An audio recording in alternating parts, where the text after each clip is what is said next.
میں نے اپنے بچے کو یہ کام کہا تھا، اس نے کیوں نہیں کیا، بس اڑ گیا، اس نے یہ غلطی کیوں کر دی، میرے شاگرد نے میرے سامنے کیوں بولا، میرا حکم کیوں نہیں مانا، فلاں کام میری مرضی کے مطابق کیوں نہیں ہوا، فلاں رشتہ دار نے اپنی شادی پر مجھے کیوں نہیں بلایا، بچے کے دن انہوں نے رکھنے تھے مجھے کیوں نہیں بلایا۔ اب دیکھیں نا، کوئی لڑنے والی بات ہے یہاں پر، ناراض ہونے والی، انہوں نے دن رکھے بچے کے، مجھے نہیں بلایا تو میں نے نکاح میں نہیں جانا، میں نے ولیمے میں نہیں جانا، ضد کر کے بیٹھا ہوا ہے، رشتہ داریاں توڑ رہا ہے۔ کیا میری ضد کرنے سے اس کی شادی رک جائے گی کیا؟ بڑے بڑے ضدی آئے، اللہ نے جو ہے عبرت کا نشان بنا دیا، ضد نہیں کرنی، ٹھیک ہے نا۔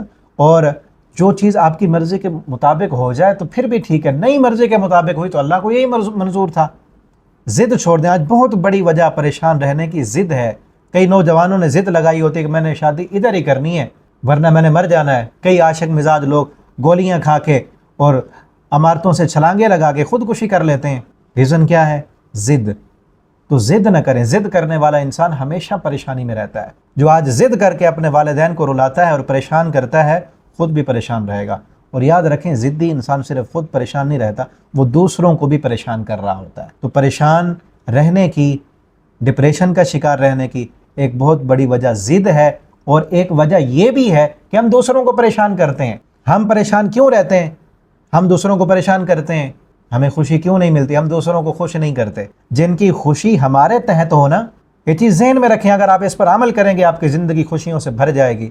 اگر آپ خوش رہنا چاہتے ہیں تو جن لوگوں کی خوشی آپ کے تابع ہے، آپ کی کنٹرول میں، آپ کے اختیار میں، ان کو خوش کریں نا، ان کو خوش کریں۔ آپ کے ماتحت لوگ ہیں، آپ کے گھر کا خادم ہے، صفائی کرنے والا، کوئی ماسی صفائی کرنے والی ہے آپ کے گھر میں آتی ہے، آپ کے شاگرد ہیں، آپ کے بچے ہیں، آپ کی بیوی ہے، آپ کے دو میٹھے بولوں سے وہ خوش ہو سکتی ہے، ایک دن کی اس کو چھٹی دینے سے وہ خوش ہو سکتی ہے، تھوڑا سا اس کو صدقہ کر دینے سے، کوئی اچھا کھانا اس کو کھلا دینے سے وہ خوش ہو سکتی ہے۔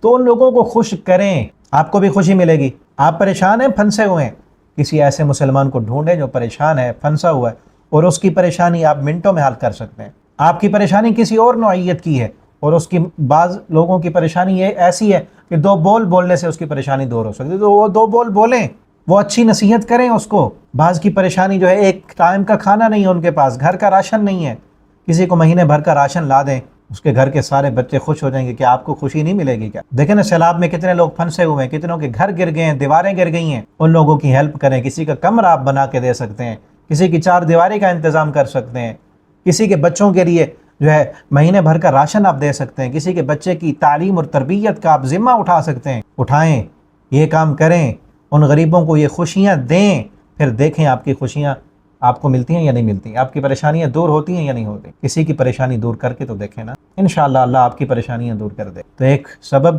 ناشکری ہے، دوسرا سبب پریشان رہنے کا ضد ہے۔ تو ضد چھوڑیں، دوسروں کو خوشیاں دیں، دوسروں کو پریشان نہ کریں۔ دیکھیں نا، جو بندہ ضد کر کے بیٹھا ہے کہ میں نے فلاں کی شادی میں نہیں جانا، ان کو بھی پریشان کر رہا ہے نا، یہ کیا کر لے گا؟ خود بھی پریشان رہے گا، اوروں کو بھی پریشان کرے گا۔ اور جو اولاد اپنے والدین کو آج پریشان کر رہے ہیں، جب یہ بڑے ہوں گے تو یہ بھی پریشان ہوں گے پھر۔ اور اسی طرح ایک بہت بڑی وجہ پریشان رہنے کی بری سوچ ہے۔ انسان کو ہمیشہ مثبت سوچنا چاہیے۔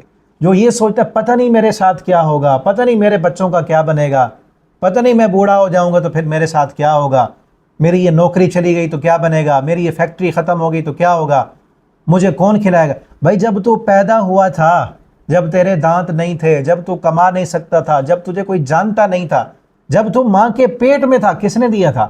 کس نے تیرے لیے انتظام کیا تھا؟ جس نے آج تک دی ہے نا، اتنا پال پوس کے جوان کر کے بڑا کیا ہے اور ساری نعمتیں دی، آگے بھی وہی دے گا۔ اپنے رب کے ساتھ اچھی امید رکھیں، ہمیشہ ہر حال میں اپنے اللہ کے ساتھ اچھی امید رکھیں۔ جس انسان کی اللہ پر اچھی امید نہیں ہوتی نا، سوچ اچھی نہیں ہوتی، وہ کبھی بھی خوشی حاصل نہیں کر سکتا، ہمیشہ پریشانی میں رہے گا۔ تو پریشان رہنے کی ایک بہت بڑی وجہ بری سوچ ہے۔ اور اس کے بعد اگلی جو میں ریزن بتانے لگا ہوں پریشان رہنے کی، وہ ہے بری صحبت۔ بری سوچ انسان کو پریشان کرتی ہے، اور بری دوستی، بری صحبت بھی انسان کو پریشان کر دیتی ہے۔ آج پریشانی کو ایک بہت بڑی وجہ دوستیاں ہماری خراب ہیں، ٹھیک ہے نا۔ خاتون کا سوال ہے نا، تو ان خواتین جو پریشان رہتی ہیں نا، یہ وجوہات بھی ہو سکتی ہیں۔ اور ایک بہت بڑی وجہ جن خواتین کے ساتھ دوستی ہیں، آپ نماز تو پڑھتی ہیں، آپ جو ہے اذکار بھی کرتی ہیں، دعائیں بھی پڑھتی ہیں، لیکن جب آپ کے گھر میں آپ کہیں جاتی ہیں، آپ کی جو سہیلی ہیں جن کے ساتھ بیٹھتی ہیں، وہ غیبتیں کرنے والی، چغلیاں کرنے والی، دوسروں کی برائیاں بیان کرنے والی، ان کی سوچ بری ہے، وہ آپ کو جو ہے غلط سوچ دلاتی ہیں کہ کیا بنے گا کل کو، آپ کے بچوں کا کیا بنے گا، آپ کا کیا بنے گا؟ اور اللہ سے بدگمان کرتی ہیں، اچھی امید نہیں دلاتی۔ اپنے دوستوں کو اچھا کریں جو آپ کو اچھی نصیحتیں کرنے والے ہوں۔ آپ بیمار ہیں، اب دیکھیں نا نبی کریم صلی اللہ علیہ وسلم ایک بیمار کی عیادت کرنے کے لیے گئے، کسی بھی بیمار کے پاس آپ تیمارداری کے لیے جاتے تو آپ کیا دعا کرتے تھے؟ لا بأس طہور انشاءاللہ، کوئی حرج نہیں، گھبرانے کی ضرورت نہیں، پریشان ہونے کی ضرورت نہیں، طہور انشاءاللہ، یہ بیماری گناہوں کے مٹانے کا ذریعہ بن جائے گی۔ تو ایسا دوست بیمار کے پاس آئے اور اچھی باتیں کرے، اچھی امید دلائے تو خوشی ہوگی نا۔ بیمار کے پاس آ کر وہ کہے اوئے تجھے کیا ہو گیا، فلاں کو بھی یہی بیماری تھی، وہ تو مہینے بعد چلا گیا، تو ابھی تک زندہ ہے، یعنی وہ بیمار کو ایسی باتیں کر کے اور زیادہ بیمار کر دیتے ہیں۔ ایسے دوستوں پریشان کا وجہ بنی نا، پریشانی کا سبب بنا یہ دوست۔ ایسے دوستوں سے دوستیاں نہ لگائیں جن کی امیدیں اچھی نہیں، جن کی گفتگو اچھی نہیں، جو اللہ والے نہیں ہیں، دیندار، نمازی، اچھی سوچ والے، ان کو جو ہے اچھی اپنی صحبت اچھی بنائیں۔ اور اگر خوش رہنا چاہتے ہیں یہ 3 کام کریں، شکر گزار بنیں، ناشکری چھوڑ دیں، اپنے اندر لچک اور نرمی پیدا کریں، ضد چھوڑ دیں، اور دوسروں کو خوش کریں، آپ کو خوشی ملے گی۔ دوسروں کی خوشیوں میں شریک ہوں، جن کی خوشی آپ کے تحت ہے، آپ کے تابع، ان تک خوشی پہنچائیں، ان کے لیے خوشی کا باعث بنیں، آپ کو بھی خوشی ملے گی۔ دوسروں کی پریشانیاں دور کریں، آپ کی بھی پریشانیاں دور ہوں گی۔ اور اپنے دوستوں کو، اپنی کمپنی کو، اپنے ارد گرد جو لوگ ہیں ان کو اچھا بنائیں، ان کو اچھا بنا لیں۔ اچھے نہیں بنتے تو دوست چینج کر لیں، کمپنی چینج کر لیں، اور شوق سے عبادت کریں، اللہ کی اچھی امید کے ساتھ اللہ کی عبادت کریں، اور اللہ کے شکر گزار بن کر نیکیوں میں، فرم برداری میں دل لگائیں، اور لوگوں کو معاف کرنے والے بنیں۔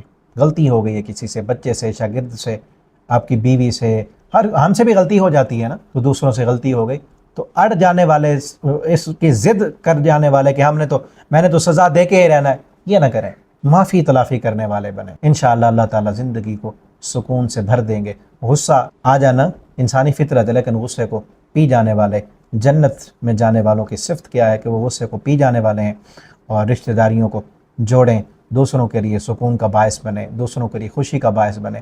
اور اگلی اور آخری چیز یہ ہے کہ نیکی کا صلہ ہمیشہ اپنے رب سے لیں۔ یاد رکھیں اگر آپ نیکی کا صلہ کسی انسان سے لینا چاہتے ہیں تو پھر آپ کی زندگی سے سکون رخصت ہو جائے گا، کیونکہ یہ دنیا مفاد پرستوں اور انسان فراموشوں سے بھری ہوئی ہے۔ آپ کو کوئی ایسا مل بھی جائے جو آپ کو آپ کی نیکی کا صلہ دے تو وہ اس قدر نہیں دے سکے گا جو آپ نے اس سے امید لگائی ہوگی۔ ایک ہمارا رب ہی ہے جو ہماری نیکیوں کا پورا صلہ نہیں بلکہ 10 گنا بڑھا کر اخلاص اور للہیت، اللہ کے ساتھ توکل اور اس کام میں خلوص جتنا زیادہ ہوگا تو 700 گنا تک اللہ تعالیٰ جو ہے نیکی کا اجر بڑھا دیتے ہیں۔ اور اللہ فرماتے ہیں انا لا نضیع اجر من احسن عملا، ہم کسی کے اجر کو ضائع نہیں کرتے، نہ اجر ضائع ہوتا ہے، نہ اللہ تعالیٰ بھولتے ہیں۔ وما کان ربک نسیا، ہم بعض دفعہ اس لیے بھی پریشان رہتے ہیں کیونکہ ہم نیکی کرتے ہیں، کسی کے ساتھ احسان کر رہے ہوتے ہیں، ذہن میں کیا ہوتا ہے یہ ریٹرن دے گا ہمیں، اس سے بھی ہمیں کچھ ملے گا، توقع اس سے رکھ رہے ہوتے ہیں، اور وہ بھی انسان ہے بیچارہ، اس کو پتہ ہی نہیں میں نے اس انسان کے لیے کتنی محنت کی ہے، کتنا میں تھکا ہوں، کتنا میں نے جو ہے پیسہ خرچ کیا ہے، کتنا میں نے اس کے لیے انتظار کیا ہے، میرے دل میں اس کے لیے کتنی محبت اور چاہت ہے۔